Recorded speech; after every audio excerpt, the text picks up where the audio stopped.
로마 제국 전역으로 땅끝까지 전파되는 과정을 그리고 있는 책이 사도행전의 후반부입니다. 그것은 바로 사도 바울의 1, 2, 3차 전도 여행을 통해서 이루어지고 있는 것이죠.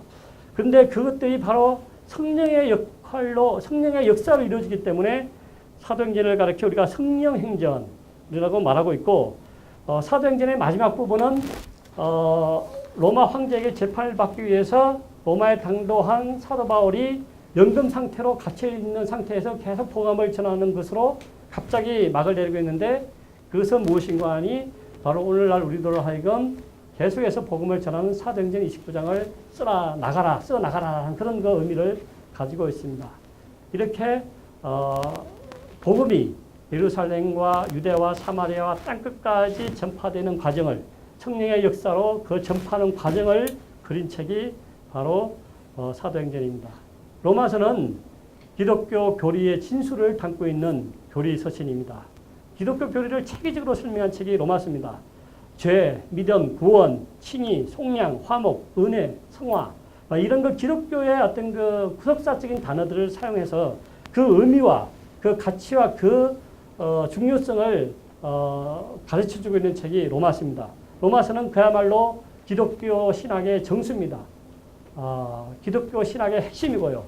그렇기 때문에 참 로마서는 정말로 그 성경을 반지에 비유하자면 그 반지의 중앙에 박힌 보석이다, 이렇게 비유할 수가 있는 것입니다.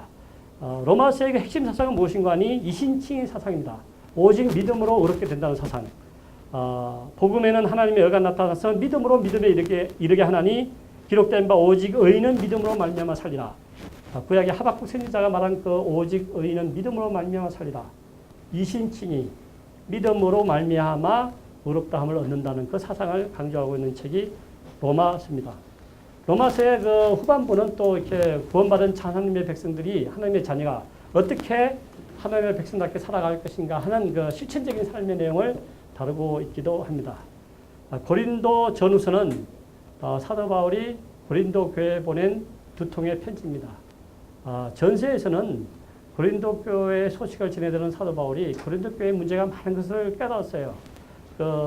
무슨 문제가 있는 거 아니에요? 분파, 아볼로파, 바울파, 그리스도파 해가지고 분파 문제가 있었고, 또 부도덕한 문제, 또 성도들 간에 소송하는 문제, 또 영적 은사의 문제, 결혼과 독신의 문제, 우상에게 바치는 재물을 먹어야 되냐 말아야 되냐 이런 문제, 이런 여러 가지 문제로 고민 중에 있는 고린도 교회에 대해서 사도 바울이 그 해결책을 제시한 책이 바로 고린도 전서입니다. 고린도 전서에서 우리가 꼭 기억해야 될 장이 11장과 15장, 13장과 15장. 13장은 그 유명한 사랑장입니다. 사랑은 무엇이고 사랑은 쭉 나가는 사랑장, 부활장. 그 고린도 전서 15장은 부활장입니다. 고린도 후서는 바울의 편지를 받은 고린도 교회가 어떤 사람들은 그 바울의 편지를 받고 회개하고 올방기로 들어선 반면에 어떤 사람들은 바울의 그 사도권에 시비를 건 거예요. 바울이 무슨 자격으로 우리에게 이런 권고를 하느냐 이렇게 시비를 걸었는데, 거기에 대해서 바울이 자신의 사도권, 내가 하나님께 직접 부름받아 사도의 권위로서 이렇게 명령한다는 것을 갖다가 강조하는 바울의 사도권을 강하게 변증하고 있는 책이 바로 고린도 후서입니다. 갈라디아서는 율법으로부터의 해방과 자유를 교훈한 교리 서신입니다. 갈라디아서 역시 소로마서처럼, 작은 로마서처럼 이신덕이 믿음으로 의롭게 된다는 사상을 가르치고 있고, 율법으로 우리가 구원받지 아니하고 믿음으로 구원받는다는 것. 그리고 구원받은 사람은 이제 죄의 종로에서 벗어나서 이제는 하나님의 자녀로서 성령의 열매를 맺는 삶을 살아야 된다는 것을 강조하고 있는 책이 갈라디아서입니다. 그래서 갈라디아서 보면은 성령의 9가지 열매를 소개해주고 있습니다. 에베소서는 오래전부터 계시의 비밀로 내려온 교회론을 말하고 있습니다. 교회론은 무엇인가 하니 교회는 그리스도의 머리고 교회는 그리스도의 몸이라는 것. 교회는 그리스도를 머리로 하여 지체된 모든 성도들이 유기적으로 연합한 신앙 공동체라는 것. 이것이 바로 계시의 비밀인데 바로 그것이 교회론으로 나타나고 있는 것이 에베소서입니다. 다음에 빌립보서는 그리스도 안에서 참된 평강과 기쁨을 누리는 법을 강조하고 있는 책이 빌립보서. 골로새서는 에베소서가 교회론을 말했다면은 골로새서는 그리스도론, 기독론을 말하고 있습니다. 에베소서가 그리스도의 몸된 교회에 초점을 맞췄다면은 골로새서는 교회의 머리이신 그리스도에 초점을 맞췄습니다. 그래서 골로새서는 그리스도야말로 만물보다 탁월하신 분이고 충족하신 분이기 때문에 우리 모든 성도의 육적, 영적 필요를 채워주시는 분이다 라는 것을 강조하고 있습니다. 데살로니가는 전후서가 있는데요. 사도 바울이 데살로니가 교회에 보낸 두 통의 편지입니다. 데살로니가 전서는 서신서들 중에서 가장 초기, 가장 먼저 기록한 책입니다. 여기서 다루고 있는 문제는 그리스도의 재림과 성도의 부활 문제입니다. 초창기 교인들은 예수님이 내가 곧 다시 이렇게 성천한 대로 내려올 것이다 이렇게 말했기 때문에 예수님이 이제나 저제나 오실 줄 알고 기다리고 있었어요. 그런데 그 기다리는 동안에 어떤 사람들은 죽기도 하고 그렇기 때문에 죽은 사람들은 구원받지 못하는 게 아니냐 이렇게 막 고민하고 걱정하고 있었는데 바로 그런 문제를 해결해 주는 것이 해결해 주기 위해서 쓴 바울의 편지가 데살로니가 전서입니다. 그래서 데살로니가 전서에 보면은 그리스도의 재림과 성도의 부활 문제에 대해서 기록하고 있습니다. 데살로니가 후서는 이 전서를 쓰고 나서 한 5, 6개월 뒤에 쓴 책인데요. 데살로니가 전서를 받은 사람들이 그리스도의 재림이 곧 임한다 그런 그 생각으로 지금 가정과 직장을 버리고 무의도식하는 사람들이 생겨나기 시작한 거예요. 그래서 데살로니가 후서를 통해서 사도 바울은 예수님이 오는 것은 누구도 모른다. 그렇기 때문에 항상 경건한 마음으로 자신의 일을 열심히 하는 중에 주의 재림을 기다려야 된다. 이것을 가르쳐주고 있는 책이 데살로니가 후서입니다. 또 디모데서를 썼습니다. 사도 바울은 디모데에게 보낸 두 통의 편지를 썼는데 그것은 바로 디모데 에베소서에서 목회하고 있는 복음의 아들이요 복음의 동역자인 디모데에게 목회 방침을 알려주기 위해서 쓴 거예요. 그래서 집사와 같은 교회 직분자를 세우는 문제, 공중예배에서 지켜야 할 여러 가지 사항들, 또 교회의 행정과 권징, 목회자의 의무, 그리고 거짓 교사로부터 교회를 지키는 방법 이런 내용으로 쓴 것이 디모데 전서입니다. 디모데 후서는 바울이 쓴 가장 마지막 최후의 서신입니다. 데살로니가 전서가 맨 첫 서신이라면은 이 디모데 후서는 바울이 쓴 최후의 마지막 서신입니다. 거의 순교를 눈앞에 두고 자신이 이제 달려갈 길을 다 달려가 사명을 마쳤다는 것을 감지한 노사도 바울이 자신의 주변을 정리하면서 쓴 최후의 책이 디모데 후서입니다. 여기서 바울은 편지를 통해서 에베소 교회에 목회하고 있는 디모데를 위로하고 그에게 용기를 줍니다. 그리고 나서 동역자들의 안부를 묻고 그리고 로마 감옥에 갇혀 있는 자신에게 디모데가 방문해 줄 것과 또 감옥 생활에 필요한 기념한 물건들을 가져올 것 이런 것들을 자기 신변을 정리하고 쓴 책이 디모데 후서입니다. 디도서 역시 목회 서신입니다. 바울이 디도에게 보낸 목회 서신인데 그때 디도는 그레데라는 섬에서 목회하고 있었습니다. 디모데는 에베소에서 목회하고 있었고 디도는 그레데 섬에서 크레타 섬이죠. 크레타 섬에서 목회하고 있었는데 디도에게도 역시 목회에 필요한 제반 사항들을 공부한 책이 그런 그 목회에 필요한 여러 가지 어떤 그 지침을 줬는데 그것이 바로 디도서라는 편지입니다. 빌레몬서는 바울이 개인적으로 보낸 편지입니다. 도사도 그 바울이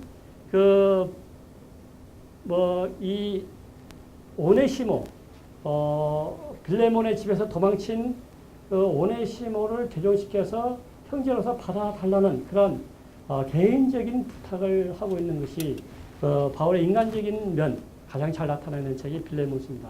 바울의 13서신 중에서 13개의 서신 중에서 가장 짧은 서신입니다. 그다음에 히브리서부터 유다서까지는 공동 서신인데요. 히브리서는 구약 사상과 제도의 근거에서 기독교 복음의 우위성과 절대성을 논증한 책입니다. 유대교에 대한 기독교의 변증서라고 할 수가 있습니다. 구약 성경을 74회나 인용하면서 기독교의 우월성, 그리스도의 탁월함을 말하고 있습니다. 그래서 히브리서는 신약의 레기, 또 구약의 주석 이렇게 불리기도 합니다. 야고보서는 여러분들이 잘 아신 대로 믿음과 행위의 조화를 훈계한 책입니다. 주의 형제, 주의 친동생인 야고보가 기록한 책입니다. 실천적인 삶, 행위와 믿음은 분리가 되지 않고 하나라는 것을 강조한 책입니다. 베드로가 쓴 2개의 편지가 베드로 전후서입니다. 베드로는 소아시아 도처에 흩어져 살고 있는 디아스포라 유대인들, 바벨론 포로에 각지에 흩어져 있는 유대인들에게 그 핍박 중에서 소망 중에 기다릴 것과 하나님의 어떤 그 뭐랄까 그 인내 중에 하나님의 재림의 날을 기다리라는 그런 그 위로와 격려를 주기 위해서 2통의 편지를 써서 보냈습니다. 요한이 쓴 3개의 편지가 있습니다. 바로 요한 1, 2, 3서입니다. 요한 1서, 요한 2서, 요한 3서. 여기서 쓸 때의 그 배경을 꼭 한 가지 알아야 될 것이 그때의 이단 사상이 참 설쳤는데요. 그 중에서 가장 강력한 이단 사상이 무엇인가 하니 영지주의라는 이단 사상입니다. 영지주의는 신령한 지혜를 가진 사람만이 구원받는다는 그런 그 이단 사상으로서 기독교의 어떤 그 혼합주의 사상입니다. 무엇인가 하니 영육의 이원론을 주장한 거죠. 영과 육은 서로 분리가 됐다는 거죠. 그래서 그렇게 예수님이 육의 몸을 입고 이 땅에 오지 않았다는 거예요. 인간의 몸은 더럽고 악하기 때문에 이것은 부활을 할 수 없다는 거예요. 우리가 구원받는 것은 영이요, 이 육은 그냥 소멸된다는 거죠. 그렇기 때문에 육은 아무렇게나 타락해도 되고 아무렇게나 굴려도 된다는 거죠. 그래서 이 영육의 유언론을 주장한 그 이단 사상이 바로 영지주의였는데, 이 영지주의가 교묘하게 기독교의 어떤 사상을 이렇게 흡수했기 때문에, 그걸 혼합했기 때문에 많은 사람들이 여기에 빠져서 이렇게 혼란스러워했습니다. 그래서 요한 1, 2, 3서라든지 유다서라든지 보면은 이 이단 사상에 대해서 강력하게 배척하고 경고하는 그런 메시지가 많이 나옵니다. 바로 이단 사상을 경고한 책이 바로 요한 1, 2, 3서인데, 요한 1서는 그러한 거짓 사상을 이기는 참된 지식은 무엇인가 하니 바로 하나님을 아는 지식이다. 하나님의 사랑이 그 모든 거짓 지식을 무르친다 해가지고 하나님의 사랑을 강조한 책이 요한 1서고요. 요한 2서는 또한 비슷하게 이단 사상을 척결하면서 하나님의 어떤 그 지식에 견고한 지식의 택에 굳게 서라고 강조한 책이 요한 2서고요. 요한 3서는 그 당시 그 복음 전도자들이 순회하면서 복음을 전도했는데, 그 복음 전도자들을 배척하는 사람이 있고 복음 전도자들을 영접한 사람이 있는데, 복음 전도자들을 영접하고 그들에게 호의를 베풀라고 이렇게 권면하고 있는 책이 요한 3서입니다. 유다서 역시 이 이단 사상을 강력하게 배격하면서 기독교를 변증하고 기독교 교리를 소화하고 있는 책이 유다서입니다. 맨 마지막 책이 요한계시록입니다. 요한계시록은 정말 그 묵시 문학적으로 쓰여진 책입니다. 그 상징과 다양한 상징과 숫자와 개념들이 나타납니다. 그래서 얼핏 보면 요한계시록은 참으로 어렵게 보입니다. 사도 요한이 그 말년에 쓴 그 편지인데요. 그 밤모섬에 유배되어 있을 때에 어느 주일날 그리스도의 계시를 받고 자신이 본 것을 기록한 책이 요한계시록입니다. 묵시 문학답게 이 책에는 많은 상징적인 숫자들과 환상적인 개념들이 많이 나타납니다. 그러나 전체적으로 흐름을 보면 매우 질서 있게 흐릅니다. 하나님의 심판이 진행되고 있는 와중에 또한 하나님의 구원이 진행되고 있습니다. 하나님의 심판은 하나님의 하나님의 심판은 인의 재앙, 나팔의 재앙, 대접의 재앙. 7가지의 나팔, 7가지의 대접. 인을 뗄 때마다 이런 그 재앙이 땅에 쏟아지면서 나타납니다.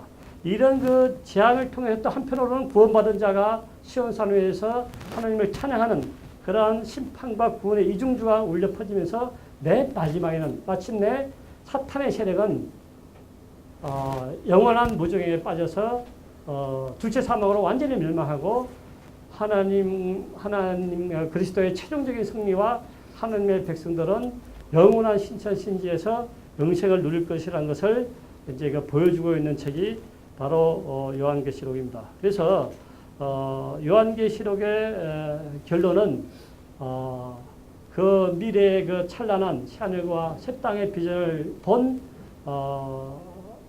사도 요한이 아멘 주 예수여 오시옵소서 이렇게 말하는 것으로서 결론 지어집니다. 그렇기 때문에 천지 창조로부터 시작된 창세기로부터 예수의 재림을 소망하는 그 요한계시록까지 이렇게 창세기가 66권으로 이어져 있는 것입니다.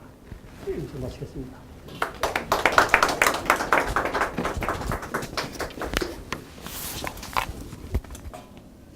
이번 마지막 그 강의를 끝으로 저희 이제 성경 강의가 다 마치게 됐습니다.